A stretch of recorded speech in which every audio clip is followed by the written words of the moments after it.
People are always asking, what does a well-tuned copter look like in Blackbox? Like, we spend all this time looking at problems and talking about how to make them better, but what's the goal? What's the end game? This is the video where I'm going to show you. Stay tuned. Before we get into the analysis of the tune, let me just let you watch the copter fly. This is a 3-lap race. It takes about a minute for me to finish the race, so just spend a minute watching the copter fly, and then we'll come back and we'll talk about the tune.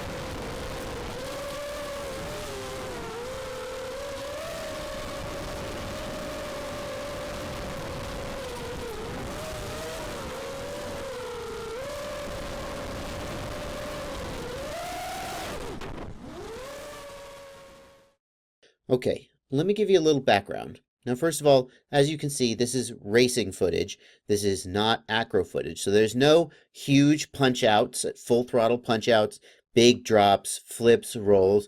So the tune we're looking for might be a little different if we were focused on that stuff, but you're in luck because I don't tune my copter differently for acro versus racing. Maybe if I were at a much higher level of competition, then I would need to do that. But basically, I want my copter to fly the way it flies and do what I want it to do. Jack of all trades, I guess, maybe master of none, I don't know. But I think that a copter that is tuned well should fly pretty well for most of the things you want it to do.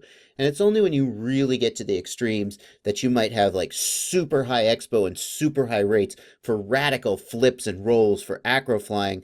On the other hand, you might have a little bit more relaxed rates and maybe sharper PIDs for race flying. But for my purposes, I just do one tune. I have enough trouble getting one tune perfect.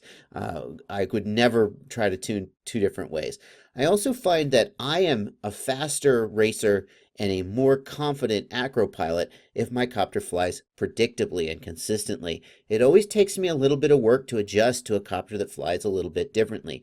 And so I think that any potential advantage that I might get from putting a different tune in for racing versus for acro might be offset by the fact that I have to get used to the different way the copter flies.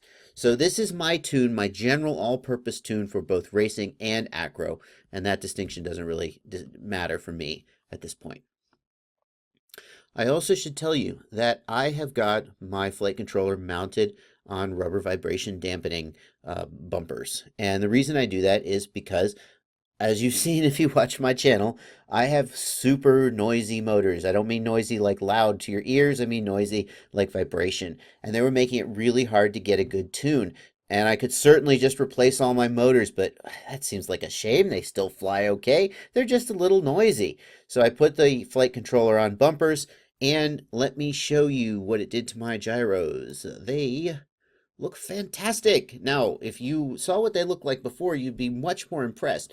You're probably looking at this and going, yeah, there's a lot of people who hard mount their flight controller and they have gyros that look like this. Yeah, well, they probably also have new motors and $80 to spend on new motors. I don't. So anyway, this is a testament to what vibration damping can do for your copter's performance. Now, what do I mean by vibration damping? I mean these rubber bumpers here, and I've also got some bumpers on top of the board to prevent vibrations from being transferred to the board through the screws. Okay, and this did a huge amount of difference. If you're asking, where did I get these? These came, actually, they came with a Lux board that I was sent by Luminaire, and I had them sitting around. They sent me more than I needed, and I just grabbed them and thought I'd use them. If you're wondering where to get these, I've seen some people, you could use some bumpers from RC Car Suspension, and I'm sorry I can't tell you in more detail where to get them or what size to get. You can also just buy vibration damping bumpers. They're pretty expensive, but you can buy them. Whatever you do, don't just go to a hardware store. and pick up the little silicone bobbins or rubber bobbins, the hardness of the rubber is very important to the vibration damping quality. And the ones that you're going to get at the hardware store are not, I mean, they might make some difference, make some improvement, but they're really not going to be what you're looking for, okay? Now, you probably also want to know what my PIDs are, and I'm going to show you my PIDs, but don't just copy these PIDs. Okay, I mean, whatever, copy them if you want to. These PIDs are for my copter with my motors, and they're noisy motors, and I'm flying these props, and I've got a 1300 battery that weighs this much, and a Yi camera on the front, and my particular frame, and my propensities as a pilot, and the chances are that if you copy these over to your copter, it's not going to be right. It might be closer to right than what you've got. Who knows? But I'm going to show them to you because I think it's educational to see what other people are using and the range of values that are typical. But I'm not showing them to you so you can copy them, because if you do copy them, just use them as a starting point and then continue to look for problems in your tune and where these numbers are working right for you versus where they're making your copter do bad things. But here they are because everybody wants to see your PIDs. Okay, now let's look at the black box. The first thing that I want to show you about a good tune, what does a good tune look like? And that is that the gyro traces are very thin. These are good, thin gyro traces, and that means that there is not an excessive amount of vibration getting into the flight controller, and that means that the flight controller can do its job of keeping the copter flying like you want it to fly, and not like flipping out from all this garbage noise that's getting through. If you have very thick, noisy gyro lines, you will need to reduce your P gains and especially your D gains substantially, and as a result the copter will not fly as well as it could. Okay, so a clean, noise-free copter is the start of a good tune. If you have a noisy copter, there are things you can do to tune around it. You can change the low-pass filter cutoff in Betaflight, for example. You can change the D-term cutoff. All of those things will affect the flight characteristics of the copter in a negative way. And maybe that's a necessary compromise to make in order to make up for your noisy copter. But in my case, it was no good. By the time I got the P gains and the D gains down to the point where the motor noise was not like affecting them excessively, the copter was flying like terrible, flying like garbage. I could not hit lines. The copter was all over the place. I felt like I was like, what happened to me? Am I just out of practice? Why am I flying so bad? Kind of feels like you're flying drunk. And then you raise your P gains back up and suddenly you're like, oh, I see. I'm a good pilot after all. There you go. Okay, so if you've got excessive noise, the first thing to do is to try to figure out where the noise is coming from.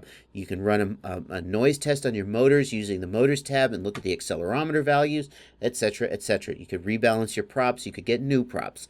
You could put new motor bells on. You could put new motors on. Or you could put some vibration dampening on your flight control board, and you could say the heck with all that. And that brought my copter back from the brink. So there you go. Clean, noise-free gyros. Step one, the basis of a good tune.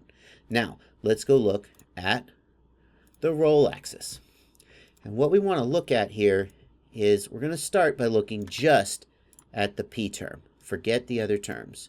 Okay? The P term, what we want to see is an active P term without excessive oscillation. Now, the good news here is if you look at my throttle, which you can see, there we go, which you can see down here, this blue area represents my throttle. You can see that I almost never go above 3/4 throttle, and I'm usually around half throttle. And that's because we flew under air gates, and I could not go all out without risking hitting the gates. You don't win the race if you don't finish. Okay, so I could have flown faster, and if I was doing acro flight, I might have been doing full throttle punch-outs. So here's an area where this particular example that I picked, because I thought it was a good example, and I flew this today. I thought the copter was flying really good today, and so I was like, let's make this video. But I don't have any full throttle punch-outs. You generally would want to do full throttle punch-outs when checking your copter's tune, and you would want to see if there's strong oscillation at full throttle. If you have strong oscillations at full throttle, then you can calibrate your throttle top end like I described in another video. You could also try reducing your P gains a little bit as long as the copter continues to fly acceptably at mid and low throttle, and you could go and put some TPA in. I'm running TPA. What is this? 6 months ago? Who runs TPA anymore? I know. TPA, I think most copters don't need it anymore. But I have a very noisy copter. The motors make a lot of noise, and the P term gets really hyperactive, and the D term gets really hyperactive at high throttle. And you know, the thing is, if it's the right tool for the job, don't be ashamed to use it. If people are like, oh, I don't fly auto level's for losers. But if auto level's the right tool for the job, just use it. There's no snobbery, there's no pride here. Just use the right tool for the job. That's the right thing to do. And in this case, TPA, it was the right tool for the job and cleaned up my tune. Okay, so let's watch the P term here. And we can see here the P term is getting pretty active. And I mean, these sort of surging, cresting waves, I sometimes call them, you know, these mountains here, it's getting active. As opposed to like here when it's just little rolling hills, right? Though I'm barely doing anything. And then as the copter gets into here, I'm going into the turn, right? So the P term is getting more active as I go into the turn. Let's watch that. Let me just move this back up here, and let's watch that at like 60%, 65% speed. You can see what's happening.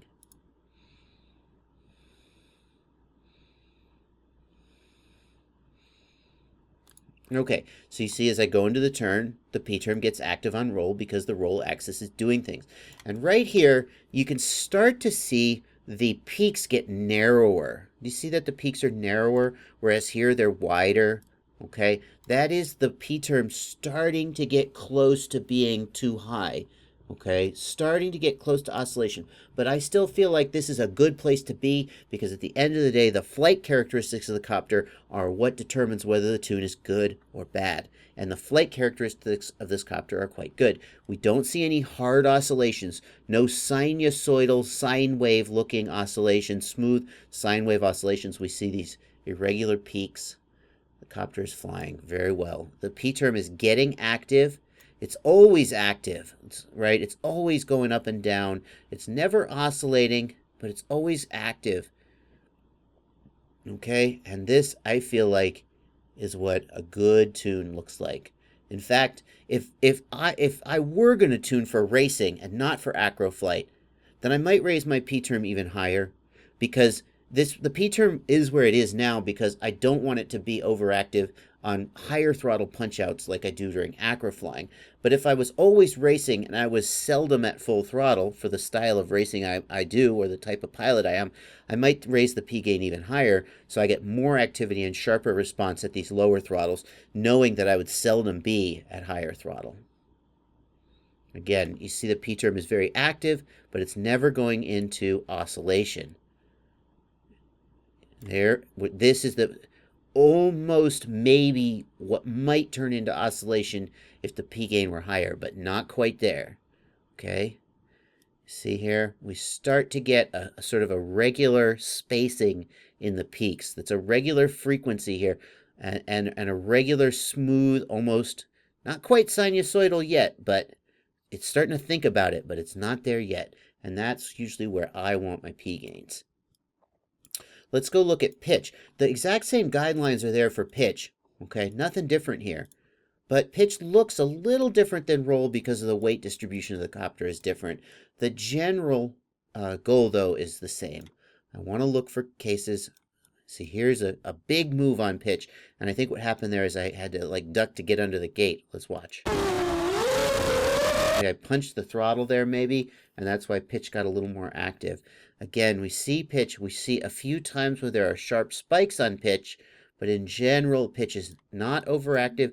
We have these smooth, rolling hills, medium-sized magnitude of the P term. Never, thinking about an oscillation here. This is like one P term oscillation. That smooth sinusoidal shape. Okay, so that's your P term. Now, what do you want to see on your D term? Hang on. We'll go back to roll. For your D term, which is the yellow line here, you do not want to see a whole lot of high frequency behavior. The high frequency behavior would manifest as lots of jagged, sharp, narrow lines, okay? We do not want to see that, okay? We want to see the D term roughly in magnitude with the P term, maybe a little less, We want to see the D term moving in concert with the P term. So the D term is leading the P term slightly. The D term goes down, the P term goes down. The D term goes up, the P term goes up. We do not want to see cases where the D term is flipping out and imposing itself on the P term. When the P term starts to become very jagged and lots of jagged, not these smooth rolling peaks, but lots of up-down peaks, and where they mirror the D term, that means that the D term is amplifying noise and just messing up the whole tune. Now this D term is on the edge, I think, of maybe more active than I would like. We can see a lot of little jaggies in the D term, and that means it's starting to get maybe more active than we would like. What's happening there is that the noise from the gyro is amplified by the D term. So whereas the P term can still be relatively smooth as the gyro is moving around sort of underneath it, the D term will show that noise sooner, and we'll get these jaggies will manifest. But overall, I feel like this was flying very well. I didn't feel like there was any excessive noise in the system, and I would say that this is acceptable. I like it. I cannot raise my D term any higher than this. I tried raising the D term to, I think it was like 13 or 15 maybe, and it was too high. There was definitely too much D term noise. But this, I feel like, is a good place for the D term to be relative to the P term. Now here, you can see they're starting to get some of these high frequency components, right? This little section right here is an example of something that I might not want to see. But because the gain on the D term is low enough, it doesn't like sort of avalanche into a big problem. Overall, everything stays fine. Okay, now the I term. Here's the thing about the I term. I never tune the I term with Blackbox. I tune the I term by looking at the high def video or the FPV video if you've only got a DVR. And I punch the throttle and I chop the throttle, and I look for the nose of the copter to wander, to raise or lower as I do those things. And I also will turn the copter sideways, so it's sliding sideways from the direction of travel. And I will punch the throttle and chop the throttle and look for it to roll to the side. And if either of those things happen, I raise the I gain on the axis where it's moving. As for yaw, I think that has raised the I gain until I get sort of heading hold in forward flight, which is very easy. But then with yaw I gain, I will feel for the copter to have a tendency to continue pulling into a turn after I have centered the stick, or to pull out of the turn after I've centered the stick, and that's where I'll tune the yaw I gain. I find that the yaw I gain has been the same for me across multiple copters. And that is because, number one, the copters are relatively similar in their build and their weight distribution and so on, but also because the I gain is over a relatively long period of time that it's acting. By the way, relatively long period of time, meaning the P gain might be acting down at the millisecond level, the I gain might be acting down at the tenths of a second level, but that's a long time in terms of, relative to milliseconds. And so for whatever reason, I don't find that my I gains are significantly changed by things like going from 1 kilohertz to 2 kilohertz, or going from one type of prop to another. So that's how I tune I gain. I would only look at the I gain in Blackbox if I was having a problem like rebound after a flip or a roll, and then I look at Blackbox and I see whether the I term is pulling the copter in the wrong direction after the stick is centered. Okay, that could tell me something. But in general, I just tune I gain by looking at the high def video or the pilot's view. Okay, so that's P, I, and D, and that's what I think a good tune looks like. I will make this Blackbox log available to you if you want to explore it. One more note before I go. One more note. There is no such thing as a universal good tune. There are pilots out there who, if I were to hand them this copter, they would think it flew terrible and they would hate it. Okay, so and I have watched videos of pilots, big name pilots, and I've listened to their motors and gone, oh man, your D term is way too high, dude. Oh, but clearly they know what they're doing and they like what they're doing, and they like the way their copter flies. So I don't mean to put this video out there to suggest that this is sort of the one true tune. But this is a tune that I think flies very well. I think the flight video stands for itself. And so I think if you want a positive example of something to shoot for, maybe this is it.